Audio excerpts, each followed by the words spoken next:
17 Pragnapur Bhuvanagiri road తో దీన్ని అనుసంధానం చేస్తారు. ఇక్కడ రోటరీ కమ్ ఫ్లైఓవర్ వస్తుంది. ఇక ఇంటర్చేంజ్ ప్రాంతం విఆర్ యాదాద్రి కీసర రోడ్ తో దీన్ని అనుసంధానం చేస్తారు. ఇక్కడ కూడా ఇంటర్సెక్షన్ తో పాటుగా ఫ్లైఓవర్ కూడా వస్తుంది. ఇక ఆ నెక్స్ట్ ఇంటర్చేంజ్ ప్రాంతం NH 163 హైదరాబాద్ వరంగల్ రోడ్ తో దీనికి కనెక్టివిటీ వస్తుంది. ఇక్కడ డబుల్ ట్రంపెట్ ఆకారంలో రోడ్ రాబోతోంది.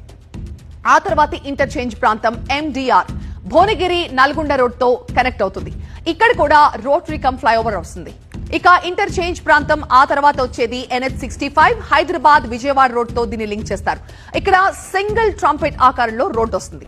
సో ఇలా 11 ఇంటర్చేంజ్లు ఇప్పుడు రీజనల్ రింగ్ రోడ్ నిర్మాణంలో ఒక గేమ్ చేంజర్ కాబోతున్నాయి.